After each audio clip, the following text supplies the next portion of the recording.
Friends, we all know that this is a center dedicated to yoga. In the Bhagavad Gita, Sri Krishna repeatedly asks Arjuna to be a yogi. The goal of life is to be a yogi. Tasmat yogi bhava Arjuna, may you be a yogi. And then the next question, who is a yogi? What is to be done to be a yogi? How are we to practice yoga? The very first sentence enunciated by Patanjali is Chitta Vritti Nirodha.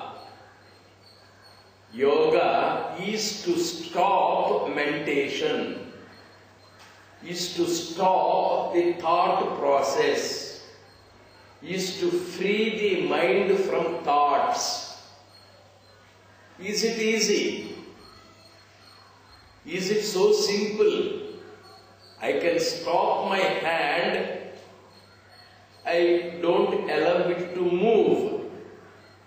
I can stop my head, I don't allow it to move. I can stop my legs, I can stop my body, that too for some time. But how am I to stop the movement of the mind, movement of the thought? Therefore, Krishna is told by Arjuna, sorry my dear Krishna, I am unable to stop thoughts. One thought or another is just coming to my mind, one thought after another thought. It is a chain, it is a continuous process. I am unable to be quiet at mind, right from childhood till death. No time I am free from thought, maybe in the sound sleep. Except that time, every other second, minute, I am engaged in thoughts. Then Sri Krishna says, Asamsayam Mahabaho. Mahabaho, my dear Arjuna, Asamsayam, there is no doubt, no samsaya. Mano Durnigraham. Mano, Manasu. It is hard to control. It is hard to stop the thought process. It is very tough. It is very difficult, no doubt about it. But what is the way? On one side, it is difficult, you accept. On another side, you ask me to stop the thoughts. What is to be done? What is the way out? And life has a goal, and that is to be a yogi. Why do you prescribe that which is impossible? Is it not impossible? Can I concentrate? Can I meditate? Can I stop the thought process? Krishna says, it is not impossible, it is difficult, I agree, but it is not impossible. How? He says, meditation can be stopped abhyasena tu kaunteya vairagyena cha grihyate. 2 steps. Number 1, practice. There are people who bend touch the toe. There are people who cannot bend at all. If you come to Prashanti on the first day, our bellies do not allow us to bend. We cannot touch the toe with our fingers. Second day, third day, fourth day. After some weeks, we will be in a position to touch the toes. By practice, physical practices I can understand. But how about the psychological practice? What is that practice? The second side of practice is the Vairagya. So Vairagya on one side, practice of the stopping meditation on another side. What is that practice? How are we to start? When I am on the platform, I look at people. Just my eyes will be going around this side, that side. I do practice looking at people. Then you look at your body, the hand is moving, I am looking at it. Next, you look at your own mind. The children are playing, I look at them. When I look at them after some time, their movement does not disturb me. The children are playing here. There are more than 400 children. They are shouting, they are jumping, they are playing. I just least disturbed by it. I don't get disturbed at all. If my house is by the side of the seashore, the wave after wave after wave will be coming. After some time, I get adjusted, I get accustomed to the movement of the waves, sound of the waves. I don't feel the very presence of the waves. We get accustomed to it. We have a quarrelsome wife. She will be shouting, she will be scolding, she will be throwing the vessels on the face, or the husband will be throwing the vessels. Whatever may be the position, after some time we get accustomed to it. Socrates, the great philosopher, had a quarrelsome wife. Right from morning till night she will be scolding her husband. And Socrates will be sitting quiet, he does not get disturbed at all. And one day she was so angry with him, she brought a huge vessel of dirty ditch water, poured it on his head. Socrates felt, aha, very good rain I have now. Absolutely unperturbed. We must learn to live with quarrelsome wives. We must learn to live with angry husbands. We must be in a position to learn to live among children, nuisance, seasons, fluctuations, variations of the fortune. Summer, heat, winter, cold, rainy season, showers. Seasons are varying, ups and downs, appointments and disappointments, successes and failures. They all come one after the other. Activities are continuous, thoughts are endless. Amidst them all, we should be sober. The body teaches us. Body maintains 98.4. Whether it is summer or winter or rainy season, same temperature is maintained. Similarly, the mind should be in a position to be quiet, calm. And what is the practice, sir? Observe the mind. Then you be a person of Vairagya. First I will go to the second part. Vairagya is detachment. Is it that easy? Very difficult it is to develop detachment. Our traditional philosophy says everything is written on our forehead. I am destined to sit here before you and I have to speak till 8 o'clock. It is my fate. Your your fate is to sit here till 8 o'clock until I leave you. You cannot go out, and even if you go out, breakfast will not be ready. Therefore, whether you like it or not, whether you appreciate it or not, having come to Prashanti, having accepted to be a participant or a student here, having agreed to be under its discipline, we come to this Mangal Mandir or we come to this prayer hall, sit here and endure or enjoy. We cannot avoid it.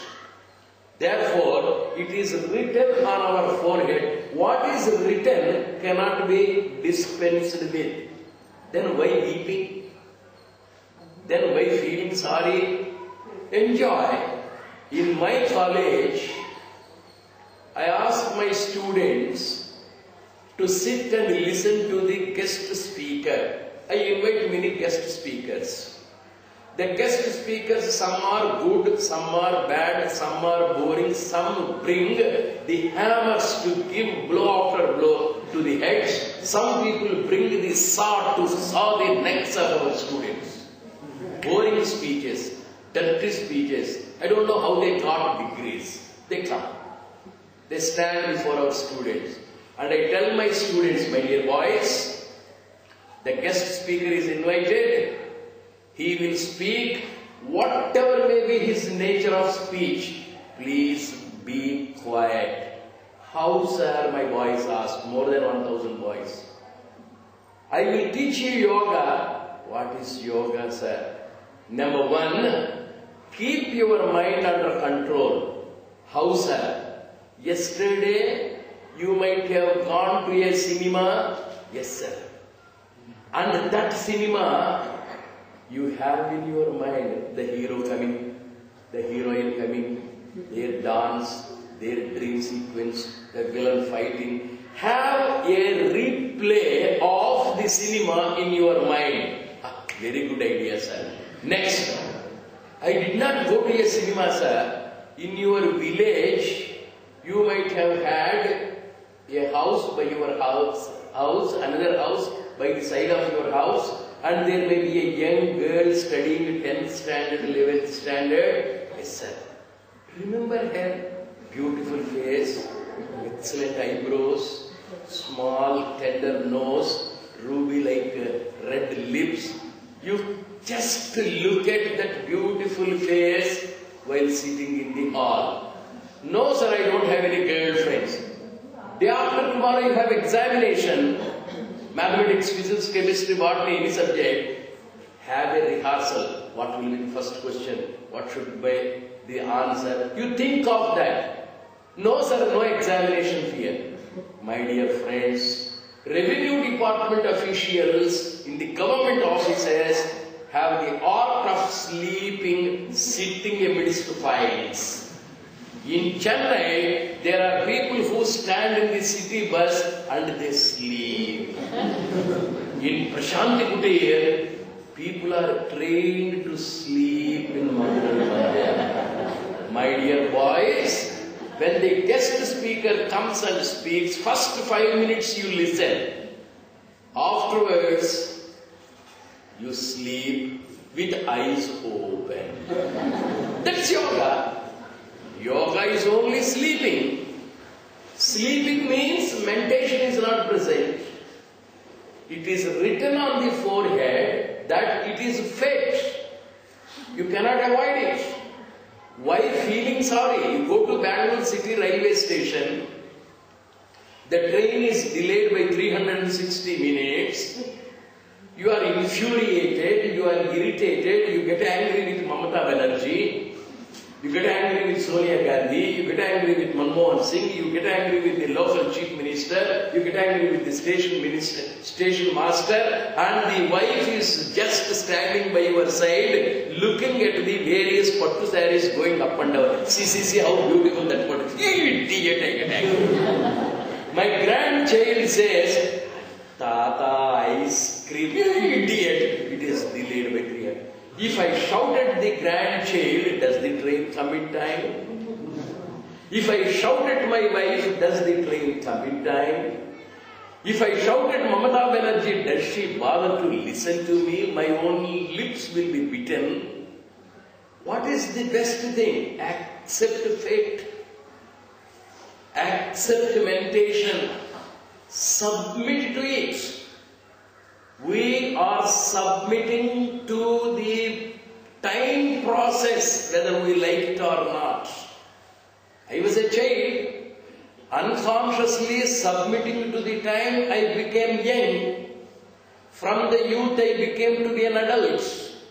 From the adult, I grew to be an old man. My black hair became grey. I never knew it.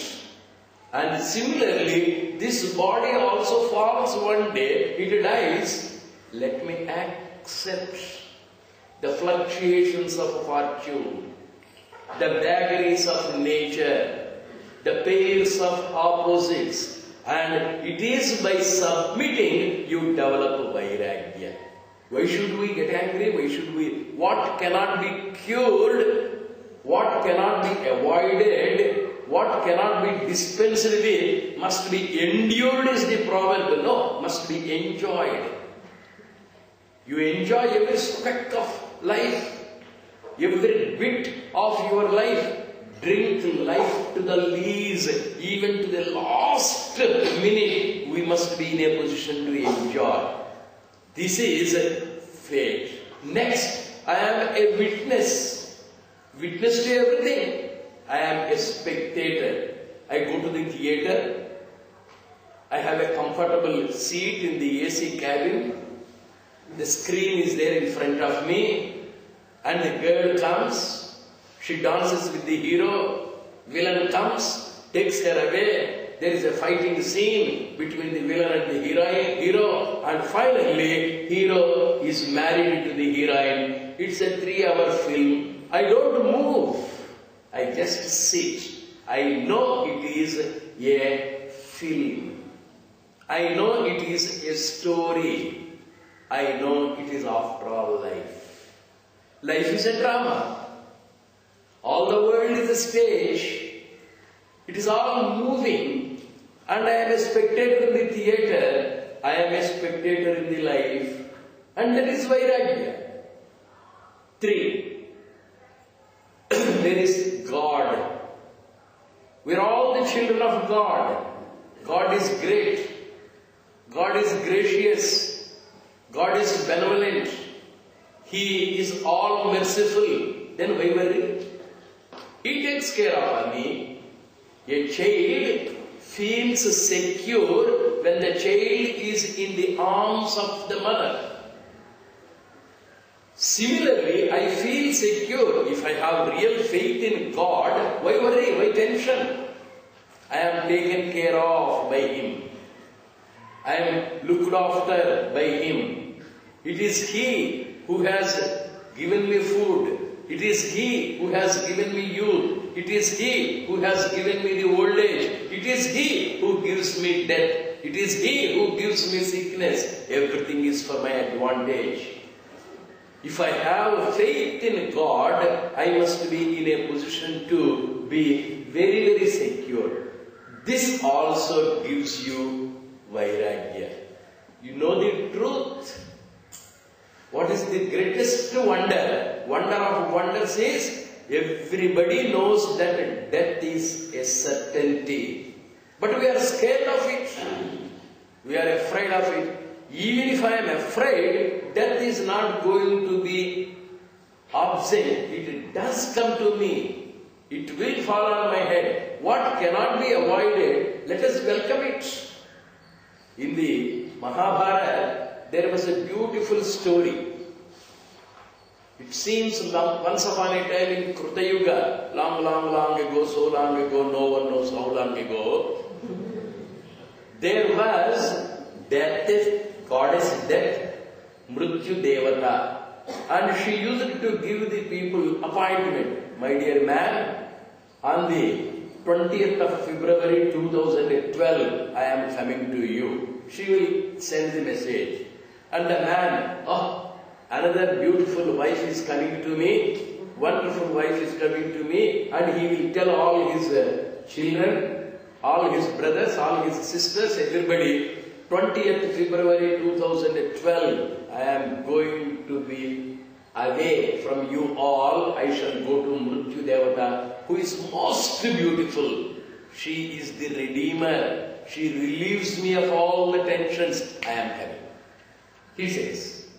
And there is a grand function arranged, celebrated. People will be there, pandals are there, food is served, and he bids goodbye to everybody. Bye bye, Tata, Shiryo, and he goes away with that lady. People were all happy because everybody was a jnani. Everybody knew the truth. As we are sending the boy to America or London or the bride to her bridegroom, people were very, very happy in Kruta Yuga. It was not a thing to be bewailed. But later on, slowly, people began to curse Mrityu Devata. This woman is coming, she will take away my husband. This woman is coming, she will take away my son. This woman is coming, she will take away my father. People were cursing. There was no pleasure, there was no celebration, and Mrityu Devata was an unwelcome guest. She was a little angry, she was a little unhappy, so she went to Brahma. She went and wept. Tears were rolling drop after drop. Brahma asked, "What's wrong with you?" "Sir, once upon a time people were very great jnanis, they were welcoming me, but now they get angry, they are reluctant, they do not want me. What am I to do? I don't want to go there." Then Brahma said, "Hereafter you don't go. These drops of your tears, from each drop, a new disease will be born. Cancer, leprosy, typhoid, all diseases will be born. These diseases are your messengers. They will go, kill the man and bring. Nobody will hereafter scold death, Mrityu Devata. That dirty cancer has come, that dirty fever has come, and my husband is dead, my father is dead, my mother is dead. So it is only a transfer. This is how the responsibility of Mrityu Devata is transferred to the diseases, because people are not bold enough, strong enough to face the truth, to face the reality. Vairagya can be developed. This is not mine. I am sure to die. It is a must. The age can be experienced, old age can be experienced, poverty can be experienced, death can be experienced. Nachiketa in the Upanishads was a wonderful character. At the age of 16, his father asked him, "Go and die." The man went to death. He faced Yama. Yamadharmaraj was not in the town. 3 days it was delayed. After 3 days he came. "My dear young man, you have been waiting for me 3 days. What do you want?" "Let my father be happy." Several first 2 desires were expressed, and the third one, "What is the secret of your birth and death? Where do I come from? Where do I go? What is the truth of existence? Who am I?" This was the question raised by Nachiketa, a quest for truth, a search for truth, an explosion to unravel the mysteries of life and death. Yamadharmaraj on one side, rather God of death on one side, and the individual on another side. They had the question and answer session, a debate, a discussion, and all that was recorded by a rishi, and that is our Katha Upanishad. Katha Upanishad unravels the mysteries of life and death. It gives us the truth. When once we know the truth, there is no worry. There is no tension, no anxiety. And we do develop a detachment. We are already getting ready to get detached to this Prarthana Mandir. 5 minutes more. This is not my place. I have to quit. I cannot sit here permanently. I cannot continue to speak always. I must leave the hall. I know that because I know the truth that this is only a half an hour session. When we know the truth, we develop detachment.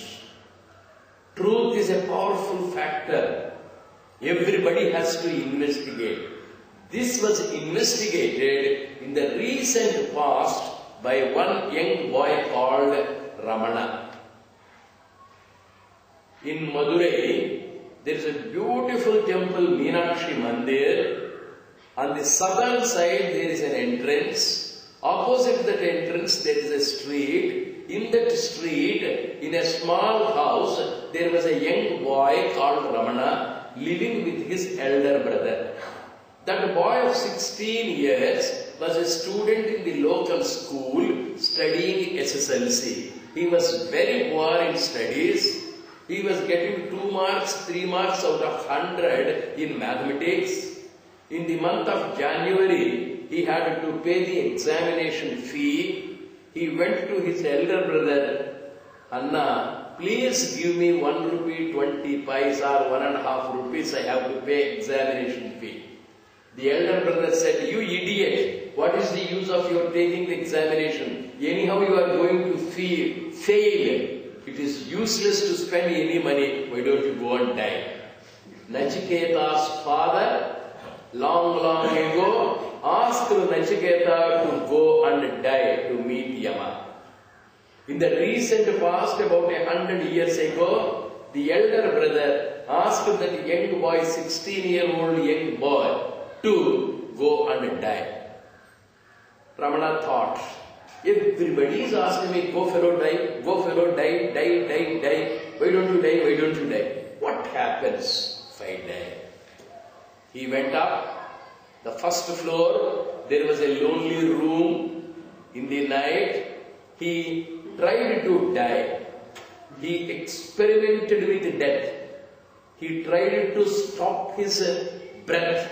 He tried to stop his heartbeat. He tried to stop his pulsation. He tried to look at his own body as the dead body. It was about 12 o'clock in the midnight. Whole body was stiffened. Breath was stopped. Thought was stopped. And he felt he was still having some bright